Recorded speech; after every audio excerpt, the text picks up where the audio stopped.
ஆனார், நம்மிடையே குடிகொண்டார். அவரது மாட்சியை நாங்கள் கண்டோம்.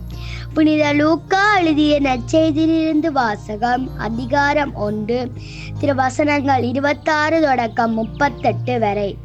6ஆம் மாதத்தில் கபிரியேல் எனும் வானதூதரை கடவுள் கலிலேயாவில் உள்ள நாசரேத்து எனும் ஊரில் இருந்த ஒரு கன்னியிடம் அனுப்பினார். அவர் தாவீது குடும்பத்தினராகிய ஜோசேப்பு எனும் பெயருடைய ஒருவருக்கு மனம் ஒப்பந்தமானவர்.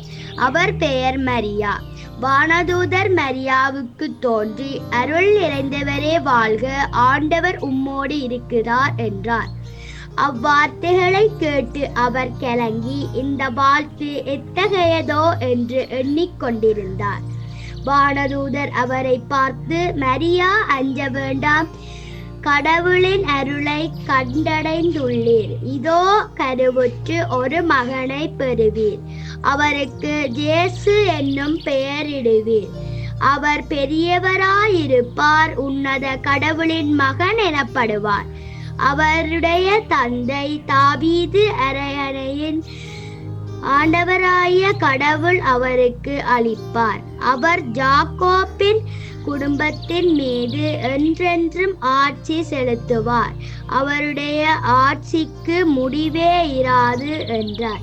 அதற்கு மரியா வானதூதரிடம், இது எப்படி நிகழும்? நான் கன்னியாயிற்றே என்றார்.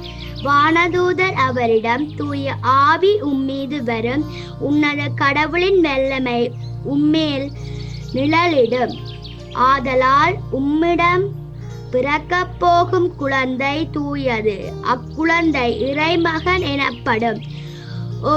உறவினராகிய எலிசபெத்தும் தம் முதிர்ந்த வயதில் ஒரு மகனை கருத்தரித்திருக்கின்றார்.